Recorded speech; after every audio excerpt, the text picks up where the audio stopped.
안녕하세요. 저는 오늘 며칠이죠? 11월 23일 1-6주차 GS 스토리 법규를 맡았습니다. 오늘. 그래서 시작을 해볼 건데 1, 2, 3번 순서로 진행을 할 거고요. 일단 1번은 되게 어려운 문제라고 저는 생각을 했거든요. 근데 저한테는 좀 많이 어려웠는데 저는 이렇게 좀 제시문이 되게 길잖아요. 저는 그런 문제를 읽을 때 이걸 위에는 사실 잘 안 읽습니다. 이 밑에부터 읽고 그 위로 넘어가는데요. 문제집 물음 1번 보시면 맨 끝에 소의 대상 및 제소기간의 기산점에 대해 설명하시오라고 하고 있어요. 그래서 저는 항상 문제의 끝부분을 먼저 읽습니다. 끝부분을 읽고 저는 항상 형광펜으로 하이라이트를 해놓는데요. 이렇게 하지 않으면 지금 이 문제에서 막 이주대책 어쩌고저쩌고 하고 있잖아요. 근데 논점이 이주대책이 아닌데 이주대책을 설명하게 되는 경우가 되게 많거든요. 이렇게 하면. 그래서 저는 항상 물음에서 물어보고 있는 거는 거의 끝부분에 있으니까 끝부분을 먼저 읽고 그 논점에 대해서 형광펜을 쳐놓습니다. 그래서 그렇게 해서 물음 1번은 소의 대상 및 제소기간의 기산점 여기에 형광펜 해놓고요. 물음 2번 또 마지막에 읽어보면 행정소송법상 강제수단이 있고요. 근데 그 앞에 뭐뭐 및 있잖아요. 그 앞에 보시면 A씨는 갑을 이주대책 대상자로 선정하여야 하는지 여부 해서 이 두 개를 물어보고 있는 거니까 그 두 개에만 형광펜을 저는 해놓습니다. 이렇게 해서 논점을 좀 분명히 해놓고 저는 사실 이렇게 두 개만 보면은 물어보는 걸 다 알 수가 있으니까 저는 이 위에를 잘 안 읽거든요. 이 밑에만 읽고 알겠으면 저는 위에를 잘 안 읽습니다. 왜냐면 위에 읽으면 밑에만 보면 풀 수 있는 문제가 더 어려워진다고 생각을 좀 들어서 그냥 그렇게 하고 목차를 먼저 잡기 시작합니다. 그래서 이 문제가 목차를 잡기가 저는 되게 어려웠는데요. 일단은 물음 1번, 물음 2번을 각각 로마자로 잡아놓고 물음 1번에서 세부 목차를 나눠보자면 저는 일단 문제점이라는 목차를 개설처럼 잡아줬습니다. 왜냐면 소의 대상을 물어보고 있는데 그 소의 대상이 지금 1, 2차 결정이 있으니까 둘 다 되는 건지 둘 중에 하나만 되는 건지 근데 그 둘 다 되려면 둘 다 처분에 해당해야 되잖아요. 그러니까 그걸 다 검토를 해야 되니까 이러이러한 문제가 있다라고 목차를 잡아줬습니다. 그 다음에 일단은 1, 2차 결정 모두 처분인지 에 대해서 그 다음 목차로 잡아줬습니다. 그래서 처분인지를 알아보려면 처분이 뭔지를 먼저 해봐야 되니까 처분의 의의를 먼저 써줬고요. 지금 1, 2차 결정 모두 거부 결정이잖아요. 그래서 거부가 처분이 되기 위한 요건을 써줬습니다. 공권심이니까 그렇게만 써줬고 그 간단하게 써준 다음에 밑에 사안의 경우라고 해서 각 요건별로 저는 사안 포석을 해서 목차를 잡았습니다. 분량이 허용된다면 각 요건별로 최대한 사안 포석을 하는 게 좋다고 생각을 해서 그렇게 잡은 다음에 제가 작성한 답안에서는 혹시 다 충족하신다고 적으셨나요? 이 요건 다? 저는 그 사안별로 그거를 나누지는 않고 네. 그러니까 저는 왜 그렇게 했었냐면은 이게 지금 물음 1번이 15점이어가지고 맞아요. 그리고 저도 약간 문제를 읽고 큰 목차를 그렇게 잡아놓거든요. 네. 앞에 지금 여기서 물어본 게 두 개였으니까 맞아요. 이게 소송의 대상이랑 그다음에 이제 그 기산점 제소기간 그거 물어보는 거니까 그래서 그냥 1 소송의 대상 뭐 2 뭐 제소기간 기산점 이렇게 해놓다 보니 그러면 7.5, 7.5밖에 안 되잖아요. 대충. 그래서 이렇게 사안의 경우에서 다 잡으려면 분량이 너무 크니까 그냥 간단하게 뭐 이거는 뭐 공권심 이거 우리 거부가 처분이 되기 위한 요건을 다 모두 충족하는 바 뭐 이런 식으로 했어요. 저는 그 각각 하나 사실 저도 이렇게 해서 한 페이지가 좀 넘었거든요. 네. 근데 그냥 썼습니다. 왜냐면 사실 이게 내용이 그렇게 어려운 부분은 아니잖아요. 그래가지고 분량만 많지 내용 자체가 어려운 부분은 아닌 것 같아서 이주대책 대상자 결정이 공권력 행사로서의 거부인지 라고 쓴 다음에 이주대책 대상자 확인 결정을 항고소송으로 다툴 수 있다고 한 판례가 있으니까 그 판례를 써서 처분성을 긍정하였다 라고 썼고요. 신청인의 권리임에 직접 영향을 미치는지에 대해서는 아무래도 이주대책은 공익사업으로 인해서 생활의 근거를 상실하는 자들을 위한 거기 때문에 당연히 그 사람들이 살 집이 없다면 그 영향을 미치는 정도가 크다고 생각해서 그렇게 썼습니다. 그리고 마지막에 법규상 조리성 신청권. 저는 이거를 처음에 어떻게 쓸지 좀 고민을 했었는데 토지보상법 시행령 제40조에서 이주대책이 사업시행자가 먼저 통보를 한 다음에 그 당사자들이 신청을 해서 이루어진다고 규정이 돼 있어요. 그래서 저는 거기서 신청을 해야 한다고 규정하고 있으니까 법규상 신청권이 인정된다고 썼습니다. 근데 이거를 각각 쓴 다음에 마지막에 이거를 다 한 번에 또 종합하는 목차로 소개를 잡아서 작성을 다시 해줬습니다. 그 소개에서는 마지막에 1, 2차 결정이 모두 처분인지를 작성을 해줬고 그 다음 아라비아 숫자 3번으로 저는 취소소송의 대상이라는 목차를 잡았습니다. 저 하나 얘기해도 될까요? 근데 이제 이게 문제를 보게 되면은 1차 결정이 있고 나서 그다음에 또 2차 결정을 하잖아요. 네. 근데 어떻게 보면 이제 이게 약간 반복되는 그런 내용으로 이렇게 신청을 하는 것처럼 문제에서는 네. 쓰여져 있어가지고 이 소결에서 그런 내용 없이 그냥 1차, 2차 모두 처분이다라고 다 담아버리면 그 2차 결정에 대한 내용은 약간 조금 빠진 게 아닌가. 그래서 저는 네. 일단은 소송의 대상이 될 수 있는지 여부를 보려면 일단 뭐라도 되려면 둘 다 처분이긴 해야 되잖아요. 왜냐면 대상 자격이라는 요건이 있으니까 저는 대상 자격을 검토하려고 1, 2차 결정 모두 처분인지를 검토를 한 거고 취소 소송의 대상에서 행정기본법 36조 사항 검토를 한 다음에 그 저희 판례 있잖아요. 그 판례에서 2차 결정도 처분이다 하는 판례를 써준 다음에 2차도 처분이니까 1차뿐만 아니라 2차 결정 또한 소송의 대상이 될 수 있다라고 저는 이렇게 썼어요. 뒤에다가 그렇게 네. 배치를 했네요. 네. 그래서 뭐 그렇게 써줬는데 저는 여기서 좀 중요하다고 생각을 했던 게 행정기본법 36조 제4항 이 내용이 사실 아직 입법 개정이 안 된 건데 개정될 예정이잖아요. 그래서 그게 아마 새로 반영된 내용이니까 그게 중요하지 않을까라고 생각을 했고 그 2022 503242 판례도 저는 중요하다고 생각해서 그대로 거의 써주려고 했습니다. 그래서 판례는 거부 처분이 있은 후 당사자가 다시 신청을 하였다면 그 내용이 새로운 신청을 하는 취지일 경우 행정청이 이를 다시 거부하는 것은 새로운 거부 처분이라고 보아야 한다고 판시하였다. 라고 썼고요. 근데 이거를 사안에 적용을 해야 되는데 지금 사안에서 갑이 보면은 새로 서류를 막 여러 서류를 제출했거든요. 그래서 이거는 새로운 신청으로 볼 여지가 있으니까 근데 판례 태도에 따르면 이건 새로운 신청으로 볼 수도 있고 따라서 갑은 1차뿐만 아니라 2차 결정에 대해서도 소송을 제기할 수 있다고 저는 그렇게 썼습니다. 그 다음에 문제에서 소외 대상 다음에 제소기간의 기산점을 물어보고 있는데 일단은 행정소송법 20조 제소기간에 대한 규정을 써줬고요. 만날부터 90일, 있은 날로부터 1년 써주고 지금 1, 2차 모두 소외 대상이 될 수 있다고 썼으니까 저는 사안의 경우라는 목차를 잡아서 제소기간의 기산점은 각 결정이 각각 갑에게 통지된 날로 한다. 구체적으로 하고 문제에 나온 날짜들을 써줬습니다. 그 다음에 물음 2번으로 넘어가겠습니다. 이게 좀 어려웠는데 갑을 이주대책 대상자로 선정해야 되는지를 묻고 있고 그 다음에 A씨가 아무런 조치를 하지 않을 경우 행정소송법상 강제수단에 대해 물어보고 있는데 일단 이렇게 뭐라고 할까요? 딱 토지보상법 그냥 전형적인 뭐 보상금 증감 청구 소송 뭐 이의신청 이런 내용처럼 정확한 내용이 잘 떨어지지 않는 거는 무조건 개설을 잡아줘야 된다고 생각을 하거든요. 왜냐면 개설을 잡아야 앞으로 이 문제를 어떻게 내가 설명할 건지를 설명해 줄 수 있으니까 저는 개설을 잡은 다음에 A씨가 갑을 이주대책 대상자로 선정해야 하는지 여부는 인용 무효확인 소송의 인용 판결이 당사자의 행정청을 기속하는지 여부로 검토를 할 거고 학설과 판례의 태도를 통해서 행정소송법상 강제수단에 대해 검토를 하겠다 이렇게 썼습니다.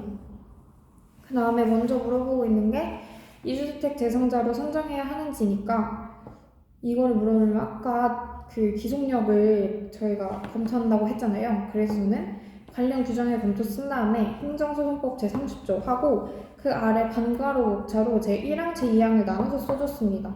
왜냐면 제1항에서는 출소 판결의 기속력을 규정하고 있고 제2항에서는 행정청의 재처분 의무를 규정하고 있는데 판례에서도 재처분 의무가 나오기도 하고 재처분에 대한 내용이잖아요. 그 선정해야 되는지 여부가. 그러니까 저는 그 두 규정을 다 목차를 잡아서 써줬습니다. 그 다음에 판례의 태도 써줬는데 판례는 행정소송법 제30조 제2항에 따른 재처분 의무는 그냥 판결의 취지에 따르면 되는 거지 원고의 신청 내용대로 해야 되는 것은 아니라서 경우에 따라서 거부 처분이 될 수도 있다. 그러니까 이 뜻은 갑은 꼭 이주대책 대상자로 선정되지 않을 수 있다잖아요. 그래서 그 내용을 사안의 경우로 해서 밑에 또 써줬습니다. 이런 특히 등장인물이 등장하는 뭔가 그런 사례형 문제라고 할까요? 그런 거는 꼭 사안의 경우를 적어서 같은 내용이더라도 반복해서 써줘야 되는 것 같고요. 그래서 사안의 경우에서 원칙적으로 A씨는 그 확인 신청을 인용하는 판결을 해야 하잖아요. 왜냐면 재처분 의무가 있으니까. 근데 다만 사실심 변론 종결 이후 새로운 사정이 발생하거나 새로 시행 또는 개정되는 법률이 있을 경우 재차 거부 처분을 할 수 있으니까 반드시 갑을 이주대책 대상자로 선정해야 하는 것은 아니라고 생각된다 라고 썼습니다. 그 다음에 물어보고 있는 게 행정소송법상 강제수당이니까 학설 판례 검토 사안의 경우 이렇게 하위 목차를 잡았고요. 학설은 긍정설과 부정설 이 내용을 써줬는데 저는 항상 이런 학설 판례 검토 내용이 나올 때 아무래도 분량을 맞춰야 되다 보니까 저는 항상 줄 처리를 했었거든요. 근데 항상 피드백을 보면 줄 처리하지 말고 각각 목차를 분선해서 잡으라는 피드백이 있어서 오늘은 그렇게 해봤습니다. 학설 따로 판례 따로 그렇게 다 줄 처리하지 말고 하라고 네. 그러셨나요? 네, 왜냐면 저는 항상 어떻게 썼었냐면 지금 강제수단에서 학설 이후 긍정설과 부정설이 있잖아요. 저는 어떻게 썼냐면 이거에 대해 긍정설과 부정설의 견해가 대립한다. 근데 판례는 그 동그라미 2번 하고 판례는 이렇게 판시했다. 3번 생각건데 이거 한번 저는 한 5줄 이내로 끝내거든요. 근데 그렇게 하지 말라고 피드백을 받아서 제가 그 피드백을 좀 여러 번 받아가지고 오늘 그렇게 해서 검토까지 따로 목차를 잡았고요. 그 다음에 사안의 경우 목차를 잡았습니다. 그래서 학설 및 판례의 태도에 비추어 보았을 때 행정소송법상 간접강제는 허용되지 않는다. 따라서 A씨가 아무런 조치를 하지 않을 경우에도 행정소송법상 강제수단은 없다고 생각된다. 라고 쓰고 문제 1번을 끝냈습니다. 뭐 제가 맞을 수도 있고 아닐 수도 있는데 아까 이제 뭐 학설 판례 검토를 이제 다 목차를 나눠서 쓰라고 했던 그 코멘트는 학설이랑 판례를 뭐 같이 쓰던 뭐 하던 간에 일단 검토는 따로 나눠서 쓰라는 그런 의미 같거든요. 왜냐면 저도 항상 학설 및 판례 해서 이렇게 학설은 되게 짧게 쓰다 보니까 같이 쓰고 그 다음에 이제 검토를 따로 써요. 근데 이제 저는 사실 그 부분에 대해서는 뭐 따로 코멘트를 받진 않거든요. 그래서 이걸 다 학설, 판례, 검토하면 이 양이 맞아요. 또 너무 길어서 그냥 학설, 판례 하고 그 다음에 보통 판례를 한 다음에는 무조건 검토나 사안의 경우 해가지고 쓰라고 이제 하다 보니까 아마도 그런 내용이 아닐까 생각이 되거든요. 저는 피드백 알아서 다 따로 썼거든요. 아마 그게 맞는 것 같아요.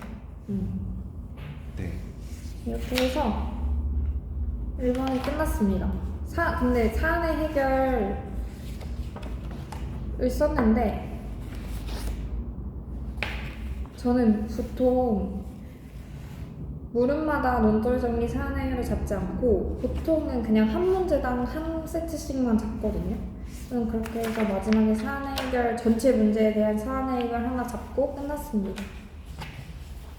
그 다음에 문제 2번을 볼 건데 문제 2번은 사실 박수님 아까 강평 때도 되게 중요하다고 하셨는데 문제 2번은 1번을 풀어서 그런 걸지 몰라도 되게 쉬운 문제라고 생각을 하거든요. 단지 쉬운 문제, 목차를 잡기는 쉬운 문제인데 외울 내용이 되게 많은 것 같아요. 그래서 일단은 뭐 논점의 정리 써준 다음에 문제에서 토지보상법상 사실상 사도 물어보고 갑의 행정쟁송상 권리구제 수단을 물어보고 있으니까 사실상 사도를 먼저 설명해줬습니다. 의의를 설명해주고 요건으로 자재건조를 간단하게 설명을 해줬습니다. 근데 자재건조를 설명할 때 물론 막 줄여서 토지 소유자가 자기 토지 편익을 위해 스스로 설치한 도로 뭐 그런 식으로 쓸 수도 있겠지만 최대한 자세하게 도로 개설 당시라는 그런 멘트들을 다 자세하게 최대한 그대로 써주는 게 저는 좋다고 생각합니다. 왜냐면 판례에서도 그 1호, 2호의 내용을 그대로 써주고 있거든요. 인용해서. 그래서 저는 그렇게 그대로 최대한 쓰려고 했습니다. 그렇게 해서 물음 1번에서 토지보상법상 사실상 소도 물어보고 있는 거 간단하게 끝내줬고요. 물음 1의 소물음 2번에서 갑의 행정쟁송상 권리구제 수단을 물어보고 있으니까 이거는 그냥 이의신청이랑 보상금 증감 청구 소속 썼는데 분량상 이 10점이니까 두 개를 물어보고 있는데 10점이니까 4페이지잖아요. 아니 2페이지잖아요. 그래서 저는 이의신청이랑 보상금 증감 청구 소송을 복차 각각 하나씩만 잡고 동그라미 1 해서 의의 및 취지 써주고 동그라미 2 해서 특별법상 행정심판이며 동그라미 3 제소기간 이렇게 써줬습니다. 보상금 증감 청구 소송도 마찬가지로 동그라미 1에서 의의 및 취지 작성해주고 동그라미 2에서 형식적 당사자 소송이자 확인급부 소송 써주고 동그라미 3에서 제소기간 써주고 끝냈습니다. 그 다음에 물음 2번이죠. 물음 2번에서는 세 가지를 물어보고 있는데 시행규칙 26조 제2항 제1호의 판단기준, 2호의 판단기준 및 의미 그리고 예정공도부지가 사실상 사도에 해당하는지 묻고 있는데 이 세 내용 모두 판례가 있으니까 세부 목차를 잡지 않고 그냥 아라비아 숫자 1, 2, 3에서 각각 판례만 다 써줬습니다. 그 대신에 최대한 판례는 자세하게 쓰려고 했고요.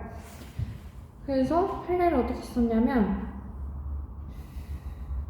일단 1번 제목으로 그 1호 요건 내용을 그대로 써줬습니다. 그리고 판례에서 이를 그대로 반복하고 있는데 그걸 다 쓰면 그 내용만으로도 두 줄이 넘어가거든요. 그래서 저는 이 제목을 썼으니까 이는 도로로 제공된 부분으로 인해 나머지 토지 가치가 증진되어 나머지 부분을 도로 부분을 낮게 평가하여 보상하여도 전체적인 정당보상 원칙에 위배되지 않는다고 볼 만한 객관적인 사유가 있어야 하고 이는 도로의 계목 소유 주인을 종합적으로 고려하여 판단해야 한다. 이렇게 다 써줬습니다. 그 다음에 물어보고 있는 게 토지 소유자가 타인의 통행을 제한할 수 없는 도로. 이거는 장기간 통행이 제공되어 왔고 토지 소유자가 이를 용인해 왔다는 사실만으로는 도로로서의 이용성이 고착화되었다고 볼 수 없다고 판시하고 있고 그 밑에 내용이 중요한 거니까 그거를 저는 또 다 그대로 써줬습니다. 최대한 판례는 이렇게 10점이랑 100점이 사실 2페이지밖에 안 되는데 이렇게 3개를 물어보고 있으면 그냥 최대한 판례를 구체적으로 써주는 게 저는 좋다고 생각을 해서 다 판례를 써줬습니다. 우리 예정공도부지도 근데 여기 예정공도부지는 판례 번호까지 나와 있거든요. 그래서 판례를 써줬는데 사실 예정공도부지는 판례 이 내용이 좀 뺐거든요. 그 가운데 무슨 내용인지 아세요? 저는 잘 기억이 안 나요. 저는 읽었는데 사실 무슨 말인지 모르겠어요. 저는 그냥 예정공도부지를 사실상 사도 평가 기준으로 평가하면 토지 소유자한테 너무 불리하니까 예정공도부지는 사실상 사도에 해당하지 않는다. 그냥 그렇게 줄여서 썼습니다. 네. 그 이제 지정된 후 곧바로 사업 시행을 하지 않았을 경우에 네. 그거는 약간 실무 공부랑 조금 연관이 되는데 네.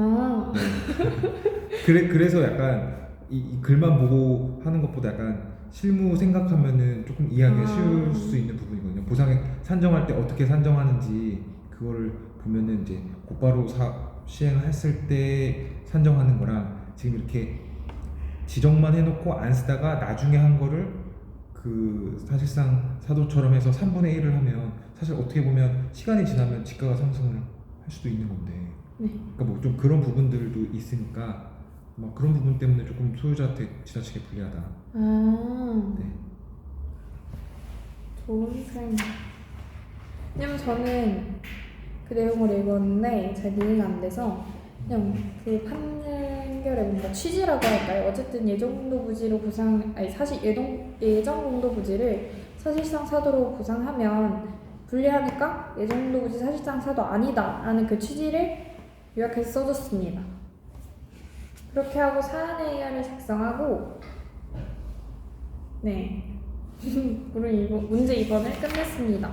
문제 2번이 20점 100점이니까 저희가 딱 4페이지를 써야 되는데 이게 쓸 내용이 되게 많다 보니까 목차를 잡고 그 목차에서 쓸데없는 내용을 먼저 배제를 하시는 게 가장 중요할 것 같습니다.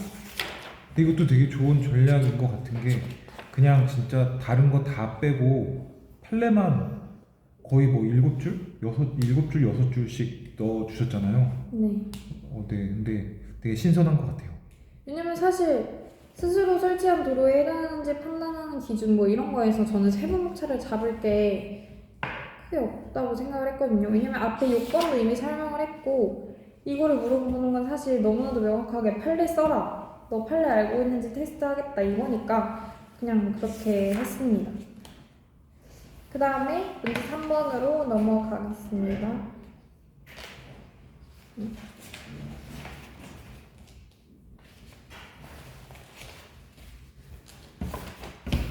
문제 3번을 할 건데 문제 3번도 위에 보면은 막 알파벳 여러 가지 나와 있고 뭔가 안 읽어봤을 때 사실관계가 복잡할 것 같다는 생각에 또 물음 1, 2번을 저는 먼저 읽었거든요. 그리고 그 중에서도 마지막 부분을 읽으면 갑에게 법률상 이익이 있는지 여부를 검토하시오. 그럼 사실 이거 법률상 이익을 물어보고 있는 거잖아요.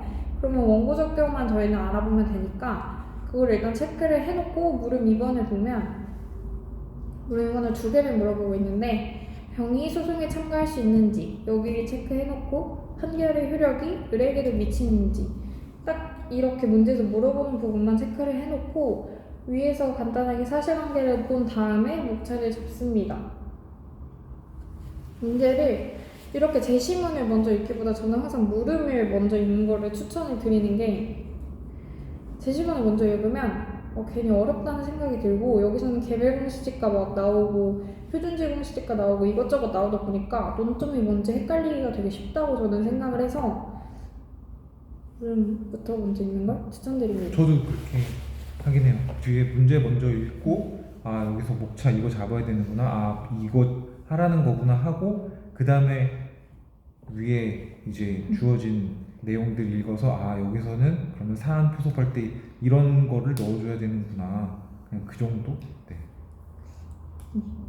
그래서 저는 여기 그 강평 자료에는 이 목차가 없기는 한데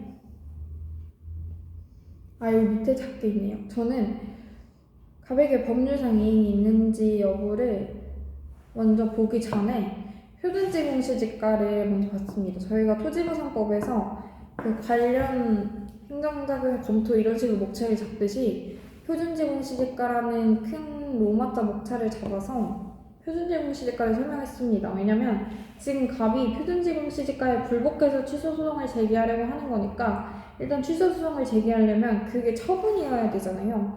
그래서 표준지공시지가의 의미 취지를 먼저 작성해주고 간단하게 판례는 표준지공시지가의 처분성을 공정한 바 있다 라고 써주고 그 다음에 법률상 이익에 대해 검토했습니다. 근데 제가 물음 1번, 2번을 나눠서 박사님이 말씀하시는 각계점투처럼 저는 논점의 정리 3번을 써봤거든요. 그래서 그 로마자 2번으로 표준지공시지가를 잡은 다음에 로마자 3번에 법률상 이익 그 개념 자체에 대해서만 써줬습니다. 그래서 일단 원고 적격의 의미 취지를 작성해주고 행정소송법 12조에서 원고 적격으로 법률상 이익을 요구하고 있으니까 그 아라비아 숫자 2번으로 법률상 이익의 의미를 검토했습니다. 근데 법률상 이익을 검토를 할 때 이거는 학설의 이름이 되게 중요한 것 같아서 다 써줬고요. 원래 학설이 많으면 저는 보통 한 2-3개 정도 쓰고 등으로 처리하는데 이건 학설 이름이 뭔가 중요할 것 같아서 다 썼습니다. 그리고 이번에 판례를 작성해줬는데 2006도 330 계직구 관상형 판례는 되게 중요하니까 그거 써줬고, 그 다음에 검토 따로 목차 잡아준 다음에 물음 1번의 사안에 해결해가지고 갑의 법률상 이익 여부를 마지막으로 검토했습니다.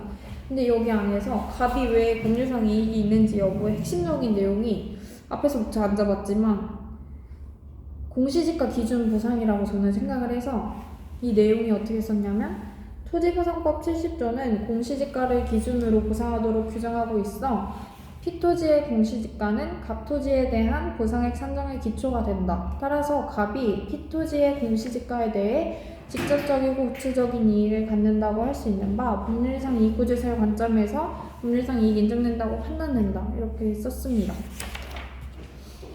그 다음에 물음 2번. 병의 소송에 참가할 수 있는지랑 판결의 효력이 의력에 미치는지 여부니까 논점의 정리를 잡아서 제3자 소송 참가 제도를 통해 병의 소송에 참가할 수 있는지 여부랑 취소 판결의 제3자요를 통해 의뢰에게 그 효력이 미치는지를 검토하겠다라고 썼습니다. 그리고 로마자 2번 목차로 제3자 소송 참가 제도를 적고 의의 및 취지 작성해주고 요건 작성해준 다음에 사안의 경우는 쓰지 않았습니다. 사안의 경우는 마지막에 사안을 해결해서 그 두 개 병이랑 을의 경우를 나눠서 설명을 해줬고요. 그 다음에 로마자 3번으로 취소 판결의 제3자요를 설명해 줬는데, 이게 왜 문제가 되냐면 일단 취소 판결의 제3자요 의의까지는 써준 다음에 이게 일반 원칙 취소의 제3자요랑 일반 처분의 취소의 제3자요랑 나뉘는 것 같더라고요. 아마 일반 처분 취소의 제3자요에 대해서 막 뭔가 논의가 있었던 것 같아서 일반 처분 취소의 제3자요에 대해서 언급을 해주고, 이거에 대해 견해의 대립이 있는데 행정소송법 29조 입법 취지에 비추어 볼 때 일반 처분이라고 해서 취소 효과가 미치는 제3자의 범위를 제한할 필요는 없다고 판단된다 라고 썼습니다. 이렇게 제3자 소송 참가 제도랑 취소 판결의 제3자의 개념을 간단하게 언급을 해주고 사안 해결에서 병이랑 을을 나눠서 설명을 해줬습니다. 그래서 병이 소송에 참가할 수 있는지는 사안의 병은 소송의 당사자가 아니고 당연히 공시지가가 변하니까 영향을 받아서 소송 참가 가능하다 라고 써줬고, 을에게는 확정 인용 판결이 효력이 미치는지는 일반 처분도 그 제3자 범위를 제한하지 않는다고 했으니까 사안의 을에게도 판결이 효력이 미친다고 생각된다 라고 작성하고 끝내줬습니다. 네, 되게 잘했네요. 감사합니다. 네. 저는 이렇게 해서 끝입니다. 분량도 되게 그 1번만 약간 아까 그 한쪽 더 해서 15페이지에 딱 맞췄네요. 맞아요.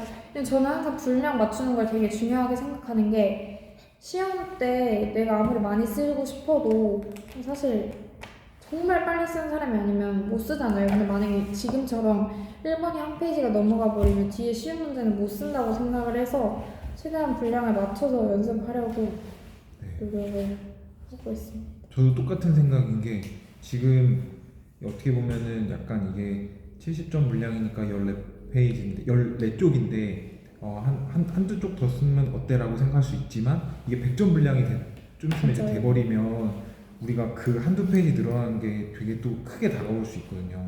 그리고 지금은 약간 시간 10분 더 주는 거잖아요. 맞아. 원래는 70분에 다 써야 되는데 80분을 주니까, 그래서 목차 잡는 시간도 있고 쓰는 시간까지 고려하면 저도 약간 강박적으로 딱 14페이지를 어떻게든 맞춰야 돼 라는 생각을 갖고, 그리고 각 문제의 배점이 뭐 예를 들어 10점이면 이거는 최대한 두 쪽으로 끝낸다라는 생각으로 맞아. 설계를 해서, 계속 저도 지금 막 그런 식으로 좀 하려고 시도를 많이 하고 있어요.